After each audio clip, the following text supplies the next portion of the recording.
நண்பர்களே, சர்வதேச பாதுகாப்பு அரசியலில் சில தருணங்கள் சாதாரண இராணுவ பயிற்சிகளாக மட்டும் இருப்பதில்லை. அவை ஒரு நாட்டின் மனநிலையையும் அதன் தயார் நிலையையும் உலகத்திற்கு அனுப்பும் எச்சரிக்கை செய்தியையும் ஒரே நேரத்தில் வெளிப்படுத்தும் பெரிய அறிவிப்பாக மாறிவிடும். இப்போது அப்படிப்பட்ட ஒரு தருணத்தை பற்றித்தான் உலகம் முழுவதும் பேசத் தொடங்கியுள்ளது. பெயர் சாதாரணமாக கேட்கலாம், ஆனால் அதன் பின்னால் இருக்கும் அர்த்தம் சாதாரணமல்ல. எக்ஸர்சைஸ் திரிஷூல். இந்த பெயர் வெளியில் வந்த உடனே பாதுகாப்பு வட்டாரங்களிலும் சர்வதேச ஊடகங்களிலும் அண்டை நாடுகளின் கண்காணிப்பு மையங்களிலும் ஒரே கேள்விதான் எழுந்தது. ஏன் இந்த அளவுக்கு பெரிய வான்படை இயக்கம்? ஏன் இத்தனை விரைவான தயாரிப்பு? ஏன் ஒரே நேரத்தில் இத்தனை விமானங்கள்? அதிலும் 100 விமானங்கள் மாஸ் என்ட்ரி என்ற வார்த்தை உலகம் முழுவதும் பரவியதும் இது வெறும் பயிற்சி இல்லை, ஒரு ஸ்ட்ராட்டஜிக் மெசேஜ் என்று பலரும் புரிந்து கொண்டார்கள். ஏனெனில் எந்த நாடும் காரணமில்லாமல் வானில் இத்தனை பெரிய ஒருங்கிணைந்த சக்தியை காட்டாது. அது ஒரு சிக்னல், அது ஒரு நினைவூட்டல், அது ஒரு அமைதியான எச்சரிக்கை. வெளியில் யாரையும் பெயர் கூறாமல், நாங்கள் தயார், நாங்கள் பார்த்து கொண்டிருக்கிறோம், நேரம் வந்தால் நொடிகளில் பதில் தருவோம் என்று சொல்லும் அமைதியான ஆனால் அதிரடியான அறிவிப்பு. இந்தியாவின் பாதுகாப்பு அமைப்பை நெருக்கமாக கவனிப்பவர்கள் ஒரு விஷயத்தை நன்றாக அறிவார்கள். இந்தியா பெரும்பாலும் அதிக சத்தம் போடாது. பெருமையை வெளியில் அலங்கரித்து காட்டும் வழியை தேர்வு செய்யாமல் திறனை அமைதியாக உருவாக்கும் வழியைத்தான் அதிகம் விரும்பும். ஆனால் சில தருணங்களில் அந்த அமைதியே ஒரு பெரிய ஒலியாக மாறிவிடுகிறது. எக்ஸர்சைஸ் திரிஷூல் பற்றிய செய்தி வெளியே வந்ததும் உலகத்தின் பல பாதுகாப்பு ஆய்வு மையங்கள் அதனை கவனிக்க ஆரம்பித்தன. இது வெறும் விமானங்கள் பறந்தது என்ற செய்தி அல்ல, இது ஒரே நேரத்தில் ஒருங்கிணைப்பு, பதில் வேகம், ஆயுத தயார் நிலை, பல தளங்களுக்கிடையேயான தகவல் பகிர்வு, ரேடார் கண்காணிப்பு, ஏவுகணை எதிர்ப்பு தந்திரம், ஆழமான ஊடுருவல் தாக்குதல் மாதிரி, வானாதிக்கம் பிடித்தல், தரை ஆதரவு பாதுகாப்பு, மின்னணு போர்த்திறன், இரவு நடவடிக்கை, எரிபொருள் மேலாண்மை, அவசர மீள் தரை இறக்கம் மற்றும் மிக முக்கியமாக கட்டளை சங்கிலியின் வேகம் ஆகிய அனைத்தையும் ஒரே மேடையில் சோதித்து பார்க்கும் பெரிய களப்பரிசோதனை. அதனால்தான் இந்த பயிற்சியை சுற்றி இவ்வளவு ஆர்வமும் அச்சமும் உருவானது. நண்பர்களே, ஒரு நாட்டின் வான்படை வலிமை என்பது எத்தனை விமானங்கள் உண்டு என்ற எண்ணிக்கையால் மட்டும் தீர்மானிக்கப்படாது. அவை எவ்வளவு வேகமாக புறப்பட முடியும், எவ்வளவு தூரம் ஒருங்கிணைந்து சென்று தாக்க முடியும், எவ்வளவு நேரம் வானில் நிலைத்து செயல்பட முடியும், எதிரியின் ரேடார்களை ஏமாற்ற முடியுமா, தரை கட்டுப்பாட்டு மையம் ஒரே நேரத்தில் பல தரவுகளை செயலாக்க முடியுமா, வெவ்வேறு தளங்களில் இருந்து புறப்படும் பல தலைமுறை விமானங்களை ஒரே திட்டத்தில் இயக்க முடியுமா? இதுவே உண்மையான கேள்வி. எக்ஸர்சைஸ் திரிஷூல் அதற்கான பதிலை உலகத்துக்கு காட்ட முயன்றது போல தெரிந்தது. 100 விமானங்கள் என்ற வார்த்தை வெறும் எண்ணிக்கை அல்ல, அது ஒரு சின்னம். அந்த சின்னம் என்ன சொல்கிறது என்றால், இந்தியா இப்போது தனித்தனி விமான திறனை மட்டும் காட்டும் நாடு இல்லை, பல அடுக்குகளில் ஒருங்கிணைந்து ஏற்பவர் டாக்டரினை இயக்க தெரிந்த நாடு. பழைய பாடங்கள், புதிய தொழில்நுட்பம், நேரடி தகவல் இணைப்பு, பல திசை தாக்குதல் சிந்தனை, இவை சேரும்போதுதான் ஒரு நாட்டின் உண்மையான வான் சக்தி உருவாகிறது. இந்த பயிற்சியின் பெயரை பலரையும் சிந்திக்க வைத்தது, திரிஷூல். இந்த சொல்லில் தான் 3 முனைகள் இருக்கின்றன. அது ஒரு ஆயுதம் மட்டுமல்ல, அது ஒரு சின்னம். 3 திசைகள், 3 பதில்கள், 3 அடுக்குகள். பாதுகாப்பு நிபுணர்கள் பலர் இதை ஒரு குறியீடாக பார்த்தார்கள். வான், தரை, மின்னணு தளம் அல்லது கண்காணிப்பு, தடுப்பு, தாக்குதல் அல்லது மேற்கு, வடக்கு, கடல் சார்ந்த அணுகுமுறை. எதுவாக இருந்தாலும் இந்த பெயரே, இந்த பயிற்சி ஒரே கோட்டில் நகரும் சிந்தனை அல்ல, பல திசை ஒருங்கிணைப்பை சோதிக்கும் வடிவம் என்று சிக்னல் கொடுத்தது. அதுவே சர்வதேச அளவில் இன்னும் அதிக ஆர்வத்தை உருவாக்கியது. ஏனெனில் உலகத்தின் பெரிய சக்திகள் இன்று புரிந்து கொண்ட ஒன்று என்னவென்றால், எதிர்கால போர் என்பது வெறும் டேங்க் எதிர் டேங்க், விமானம் எதிர் விமானம் என்ற அளவில் இருக்காது. தகவல், வேகம், ஏமாற்று சிக்னல்கள், ட்ரோன் கூட்டணி, செயற்கைக்கோள் கண்காணிப்பு, தரை ஏவுகணை பாதுகாப்பு, மின்னணு தடம் மறைப்பு, இவை அனைத்தும் ஒன்றாக வேலை செய்யும் கலப்பு அமைப்புதான் எதிர்கால இராணுவத்தின் இதயம். அதற்கான ரிஹர்சல் போலவே திரிஷூல் பேசப்பட்டது. ஒரு நிமிடம் நீங்கள் அந்த காட்சியை நினைத்து பாருங்கள். விடியற்காலை இன்னும் முழுவதுமாக திறக்காத நேரம். ஏர்பேஸ்களில் ஏற்கனவே இயக்கம் தொடங்கியிருக்கும். தரையில் தொழில்நுட்ப குழுக்கள் கடைசி சோதனைகளை செய்து கொண்டிருக்கும். ஆயுத இணைப்புகள், எரிபொருள் நிலைகள், சென்சார் சிஸ்டங்கள், காக்பிட் டயக்னோஸ்டிக்ஸ், மிஷன் அப்டேட்ஸ், ஒவ்வொரு வினாடியும் கணக்கில். திடீரென்று ஒரு தளத்தில் மட்டுமல்ல, பல தளங்களில் இருந்து ஒவ்வொன்றாக இயந்திரங்கள் உயிர் பெற ஆரம்பிக்கும். அந்த சத்தம் சாதாரண சத்தம் அல்ல, அது சக்தியின் சத்தம், அது தயார் நிலையின் சத்தம். ஒரு சில நிமிடங்களுக்குள் தனித்தனி ரன்வேக்களில் இருந்து உயரத் தொடங்கும் பரப்புகள் வானில் நுழைந்து குறிப்பிட்ட உயரம், வேகம், திசை, தள, இணைப்பு அனைத்தையும் பின்பற்றி பெரிய வடிவமாக மாறும். தரையில் இருக்கும் ரேடார் கண்கள் அந்த வடிவத்தை தொடர்ந்து பார்த்து கொண்டிருக்கும். கட்டளை மையங்களில் இருக்கும் அதிகாரிகள் பல அடுக்குகளிலான திரைகள் மீது நூற்றுக்கணக்கான தகவல்களை ஒரே நேரத்தில் வாசித்துக் கொண்டிருப்பார்கள். அங்கே ஒரு சிறிய தவறும் பெரிய விளைவாக மாறலாம். அதனால்தான் இது போன்ற பயிற்சிகள் ஒரு நாட்டின் தொழில்நுட்பமும் ஒழுங்கும் மனித திறனும் எவ்வளவு உயர்ந்திருக்கிறது என்பதை நிரூபிக்கும் உண்மையான சோதனையாக மாறுகின்றன. நண்பர்களே, 100 விமானங்கள் என்று கேட்டவுடனே பலர் அது வெறும் ஷோ ஆர்ட் என்று நினைக்கலாம். ஆனால் உண்மையில் அவ்வளவு பெரிய வான்சார்பு அமைப்பை ஒரே நேரத்தில் இயக்குவது மிகவும் கடினமான விஷயம். ஒவ்வொரு விமானமும் ஒரே மாதிரி அல்ல. சிலுவை ஏர் சூப்பீரியாரிட்டிக்காக, சிலுவை ஆழமான ஸ்ட்ரைக் ரோலுக்கு, சிலுவை தரை ஆதரவு பணிக்காக, சிலுவை போர் கட்டுப்பாட்டு மற்றும் கண்காணிப்பு அமைப்புகளோடு இணைந்து செயல்படும் வகையில், சிலுவை மின்னணு போர் திறனோடு, சிலுவை உடனடி தடுக்கல் செயல்பாட்டுக்கு. இதை ஒரே நேரத்தில் இணைப்பது என்றால் விமானிகளின் திறனுக்கு பக்கத்தில் தரை நிர்வாகம், ஆயுத அமைப்பு குழு, வானிலை மதிப்பீடு பிரிவு, ரேடார் கட்டுப்பாடு, பாதுகாப்பு மையங்கள், தகவல் பாதுகாப்பு குழுக்கள், அவசர மீட்பு அணி, மருத்துவ ரெஸ்பான்ஸ், செயற்கைக்கோள் தரவு இணைப்பு ஆகிய அனைத்தும் துல்லியமாக இயங்க வேண்டும். அதனால்தான் உலகம் இதை பார்த்து ஆச்சரியப்பட்டது. ஏனெனில் இது வெறும் விமானங்களை பறக்கவிட்ட காட்சி அல்ல. இது ஒரு நாட்டின் முழு பாதுகாப்பு இயந்திரம் எவ்வளவு ஒத்திசைவுடன் சுழல்கிறது என்பதற்கான நேரடி சோதனை. இந்த பயிற்சியின் பின்னால் இருக்கக்கூடிய முக்கிய நோக்கம் இன்னொரு பெரிய விஷயமாக பேசப்பட்டது. இன்று எந்த நாட்டுக்கும் எல்லை பதற்றம் எப்போது உயருமென முன்பே முழுவதுமாக தெரியாது. சில சமயம் சில மணி நேரத்திலேயே சூழல் மாறிவிடும். அப்போது தாமதமான பதில் பலவீனமாக பார்க்கப்படும். அதனால்தான் உடனடி பதில் அளிக்கும் திறன் மிக முக்கியமாகிவிட்டது. திரிஷூல் இதே கேள்விக்கே பதில் தேடி இருக்கலாம். எத்தனை நிமிடங்களில் பல தளங்களிலிருந்து விமானங்களை எழுப்ப முடியும்? எவ்வளவு சீக்கிரம் அவை ஒரு ஒருங்கிணைந்த போர் திட்டமாக மாற முடியும்? தகவல் தாக்குதல்களுக்கிடையிலும் கட்டளை சங்கிலி உடையாமல் இயங்குமா? எதிரி ரேடார் கண்காணிப்பை குழப்பும் மின்னணு போர்த்திறன் செயல்படுமா? பல வழிமுறைகளில் வரும் அச்சுறுத்தல்களை ஒரே நேரத்தில் நிர்வகிக்க முடியுமா? இவையெல்லாம் இன்றைய பாதுகாப்பு கணக்கில் மிகப்பெரிய கேள்விகள். இவை காகிதத்தில் எழுதி காட்ட முடியாது. களத்தில் சோதித்தால்தான் உண்மை தெரியும். பல பாதுகாப்பு நிபுணர்கள் கூறும் ஒரு முக்கிய அம்சம் என்னவென்றால், இப்படி பெரிய பயிற்சிகள் 2 மக்களை நோக்கி செய்யப்படுகின்றன. ஒன்று எதிரியை நோக்கி, மற்றொன்று தன் நாட்டை நோக்கி. எதிரிக்கு அனுப்பும் செய்தி தெளிவானது: எங்களின் பதில் அமைப்பு செயல் இழக்கவில்லை. அது வேகமாகவும் பல அடுக்குகளாகவும் உயிருடன் இருக்கிறது. ஆனால் தன் நாட்டுக்கு அனுப்பும் செய்தி இன்னும் முக்கியமானது: நாம் தயாராக இருக்கிறோம். நமது பாதுகாப்பு அமைப்பு காகித திட்டம் மட்டுமல்ல, அது பயிற்சியுடன் கூடிய செயல்திறன். இந்த மனநிலை அரசியல் தலைமையிலிருந்து பொதுமக்கள் வரை ஒரு வகை நம்பிக்கையை உருவாக்குகிறது.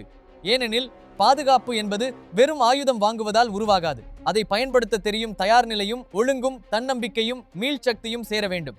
திரிஷூல் அதையே நினைவூட்டும் பெரிய தருணமாக இருந்திருக்கலாம். இங்கே இன்னொரு அடுக்கு உள்ளது.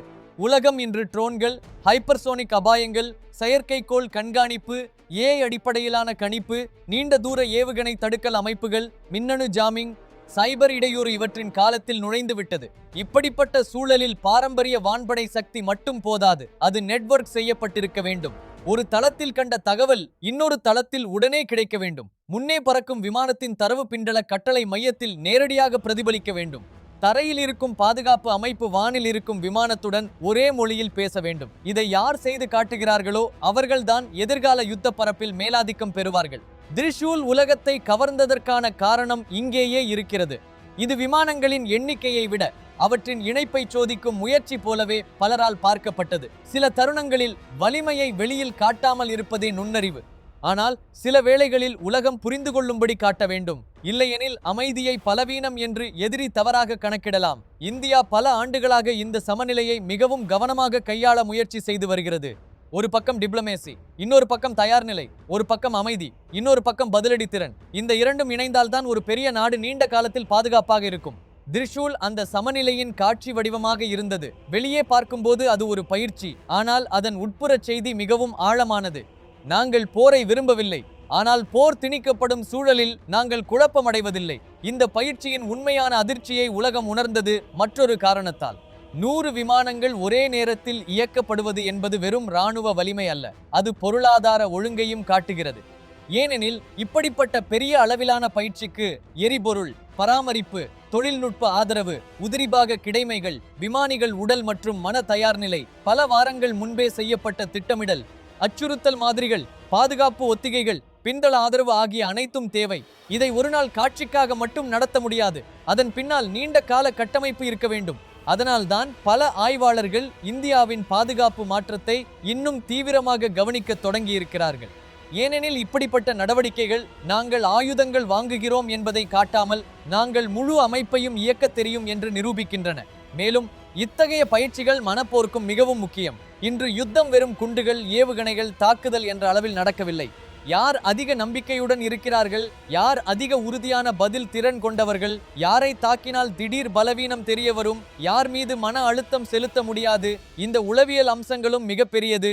ஒரு பெரிய ஒருங்கிணைந்த வான்படை பயிற்சி எதிரியின் முடிவெடுப்பில் கூட தாக்கத்தை ஏற்படுத்தும். இவர்கள் எவ்வளவு சீக்கிரம் பதில் தருவார்கள், இவர்களின் கண்காணிப்பு வளையம் எவ்வளவு ஆழமாக இருக்கிறது, முதல் அலை தாக்குதலிலேயே இவர்கள் குழம்புவார்களா இல்லை திட்டமிட்டபடி பதில் கொடுப்பார்களா என்ற கேள்விகள் எழும். அந்த கேள்விகளே பல சமயம் மோதலை தடுக்கிறது. இதனால்தான் சில பெரிய இராணுவ பயிற்சிகள் நேரடியாக தாக்குதல் நடத்தாமல் கூட அமைதியை பாதுகாக்கும் கருவியாக மாறுகின்றன. திரிஷூல் பற்றிய ஆர்வத்தை மேலும் அதிகரித்தது அதன் காட்சி தாக்கமே. வானில் பல திசைகளில் நுழையும் பரப்புகள், ஒழுங்காக அமைந்த கட்டமைப்புகள், வேகமான உயர ஏற்றம், துல்லியமான மாற்று திசை திருப்பங்கள், கள மாதிரி தாக்குதல்கள், தரை இலக்கு அடையாள ஒத்திகைகள், வான்வழி தடுப்பு மாதிரிகள், இவை அனைத்தும் ஒன்றாக இணைந்தால் அது ஒரு சாதாரண பாதுகாப்பு செய்தியாக இருக்காது. அது ஒரு பார்வை, அது ஒரு சின்னம், அது ஒரு நாடு தன் அடுத்த கட்ட பாதுகாப்பு சிந்தனையை உலகத்திற்கு காட்டும் தருணம். இப்படிப்பட்ட காட்சிகள் பொதுமக்களுக்கு பெருமையை தரலாம், ஆனால் பாதுகாப்பு வட்டாரங்களுக்கு அது ஒரு கோப்பாக மாறும். அவர்கள் ஒவ்வொரு புறப்பையும், ஒவ்வொரு இணைப்பையும், ஒவ்வொரு அமைப்பையும் ஆய்வு செய்வார்கள். அதனால்தான் இந்த மாதிரி பயிற்சிகளில் ஒவ்வொரு விஷயமும் கவனமாக திட்டமிடப்படுகிறது. உலகம் பார்ப்பதை தெரிந்து கொண்டபடியே உலகத்துக்கு பார்க்க வேண்டியது மட்டும் காட்டப்படும். இதுவே ஸ்ட்ராட்டஜிக் சிக்னலிங். நண்பர்களே, ஒரு முக்கியமான உண்மை என்னவென்றால், இன்று ஒரு நாட்டின் பாதுகாப்பு என்பது அதன் எல்லை வரையறைகளில் மட்டும் நிர்ணயிக்கப்படுவதில்லை. கடல் வழிகள், வான்வழி அணுகல்கள், செயற்கைக்கோள் பார்வைகள், சைபர் தளங்கள், வர்த்தக பாதைகள், எரிசக்தி பாதுகாப்பு, கூட்டாண்மை நாடுகளோடு தகவல் பகிர்வு, இவை அனைத்தும் ஒன்றாகும்போது தான் தேசிய பாதுகாப்பு முழுமையாகிறது. இதன் பின்னணியில் பார்த்தால் திரிஷூல் போன்ற பயிற்சிகள் ஒரு பெரிய மாற்றத்தின் அறிகுறியாக தெரிகின்றன. இந்தியா இப்போது பகுதி அடிப்படையிலான பாதுகாப்பு சிந்தனையை தாண்டி பல தள இணைந்த பாதுகாப்பு மாதிரிக்குள் நகர்கிறது என்ற உணர்வை இது தருகிறது. எதிர்காலத்தில் எந்த அச்சுறுத்தலும் ஒரே திசையில் வராது. அது பல திசைகளில், பல வேகங்களில், பல வழிகளில் வரும். அதற்கு எதிரான பதிலும் பல அடுக்குகளாக இருக்க வேண்டியது அவசியம்.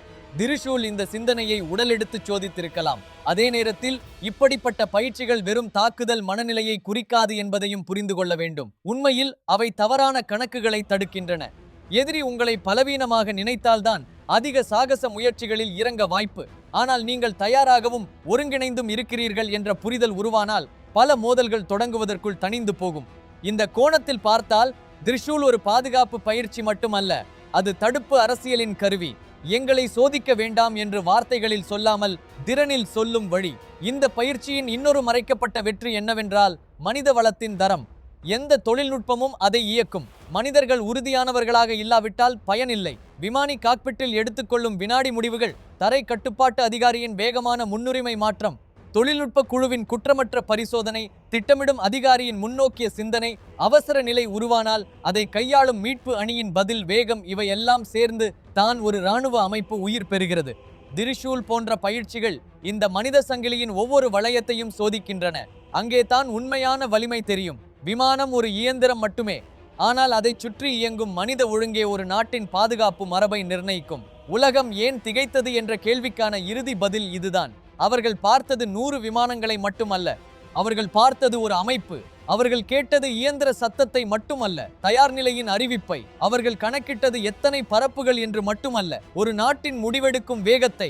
அவர்கள் புரிந்து கொண்டது ஒரு காட்சியை மட்டுமல்ல, எதிர்காலத்தில் உருவாகும் பெரிய பாதுகாப்பு நிலைப்பாட்டை. அதனால்தான் திரிஷூல் இவ்வளவு பேசப்பட்டது.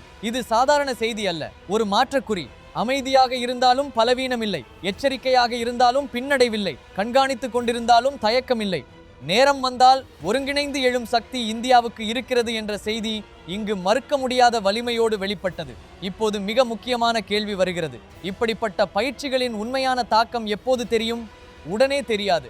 ஆனால் அதன் அலைகள் பின் நாட்களில் தெரியும். அண்டை நாடுகளின் இராணுவ கணக்குகள் மாறும், உளவுத்துறை மதிப்பீடுகள் புதுப்பிக்கப்படும், எல்லை பதற்ற சூழலில் எடுக்கப்படும் முடிவுகள் மேலும் கவனமாகும். சர்வதேச கூட்டாண்மை பேச்சுகளில் இந்தியாவின் பாதுகாப்பு குரல் இன்னும் அதிக எடையை பெறும். பொதுமக்களிடையே பாதுகாப்பு நம்பிக்கை உயரும். உள்நாட்டு தொழில்நுட்ப முதலீட்டுக்கும் ஊக்கம் கிடைக்கும். இதுவே பெரிய பயிற்சிகளின் நீண்ட கால பலன். ஒரு நாள் வானில் நடந்தாலும் அதன் அரசியல் மற்றும் பாதுகாப்பு விளைவுகள் பல மாதங்கள் பல ஆண்டுகள் நீளும். நண்பர்களே, புதிய இந்தியாவின் பாதுகாப்பு கதை இப்போது வேறொரு கட்டத்துக்கு சென்று கொண்டிருக்கிறது. வார்த்தைகளால் அல்ல, அமைப்பால் பேசும் கட்டம். ஆர்ப்பாட்டத்தால் அல்ல, தயார் நிலையால் பதில் சொல்லும் கட்டம். எதிரியை தூண்டாமல், ஆனால் தன்னை யாரும் தள்ளி பார்க்க முடியாத நிலைக்கு கொண்டு செல்லும் கட்டம். எக்ஸர்சைஸ் திரிஷூல் அந்த மாற்றத்தின் வானிலான கையொப்பம் போல இருந்தது. நாங்கள் அமைதியை மதிக்கிறோம், ஆனால் அமைதியை பாதுகாக்க வேண்டிய சக்தியும் எங்களிடம் இருக்கிறது என்று சொன்ன ஒரு மாஸ் என்ட்ரி அது. அதனால்தான் உலகம் திகைத்தது. எண்ணிக்கை காரணமாக மட்டுமல்ல, அந்த எண்ணிக்கைக்கு பின்னால் இருந்த அர்த்தம் காரணமாக. இது வெறும் 100 விமானங்கள் அல்ல, இது 100 சிக்னல்கள், இது 100 தயார்நிலை அறிவிப்புகள், இது 100 பதிலடிகளின் வாக்குறுதி அல்ல. ஒரே ஒரு தெளிவான செய்தியின் பல வடிவங்கள். இந்தியாவை யாரும் எளிதாக கணக்கிட முடியாது. இதே காரணத்தால் இந்த தருணம் எதிர்காலத்தில் ஒரு சாதாரண பயிற்சி என்ற வரியால் மட்டும் நினைவில் இருக்காது. இது ஒரு காலத்தின் மனநிலையை சொன்ன தருணமாக இருக்கும். பாதுகாப்பு என்பது காட்சிக்காக வைத்திருக்கும் ஆயுதம் அல்ல, பயன்பட தயாராக இருக்கும் ஒழுங்கமைந்த திறன் என்பதை நினைவூட்டிய தருணமாக இருக்கும். ஒரு நாடு பெரியதாக இருப்பது அதன் பரப்பளவால் மட்டுமல்ல, அழுத்தமான நேரத்தில் அது எவ்வளவு ஒழுங்காக செயல்படுகிறது என்பதால் தான் என்பதை நிரூபித்த தருணமாக இருக்கும். திரிஷூல் அந்த உண்மையை வானில் வரைந்தது. அதனால்தான் இந்த காட்சி உலக அரசியல் வட்டாரங்களில் ஒரு கேள்வியை விட்டு சென்றது. இந்தியாவின் அடுத்த கட்டம் என்ன? அந்த கேள்விக்கான பதில் இன்னும் வர வேண்டியிருக்கலாம். ஆனால் ஒரு விஷயம் ஏற்கனவே தெளிவாகிவிட்டது. இந்தியா இனி கவனிக்கப்பட வேண்டிய நாடு மட்டுமல்ல, கணக்கில் எடுக்கப்பட வேண்டிய சக்தி. இதுதான் இந்த கதையின் மையம் நண்பர்களே. ஒரு பயிற்சி போல தோன்றிய தருணம் உண்மையில் ஒரு மூலோபாய அறிவிப்பாக மாறிய கதை. வானில் எழுந்த விமான சத்தம் உலகத்தின் பாதுகாப்பு அறைகளில் ஒலித்த கதை. அமைதியாக இருந்தாலும் பலவீனமில்லை, பதில் சொல்ல தாமதமாகாது, தேவையானால் ஒரே நேரத்தில் பல திசைகளில் சக்தியை அமைக்க முடியும் என்ற புதிய இந்தியாவின் கதை. இந்த வீடியோ உங்களுக்கு பிடித்திருந்தால் எங்கள் சேனலை சப்ஸ்கிரைப் செய்யுங்கள், ஷேர் செய்யுங்கள், உங்கள் கருத்தை கமெண்டில் சொல்லுங்கள். அடுத்த வீடியோவில் மீண்டும் சந்திப்போம். ஜெய் ஹிந்த்.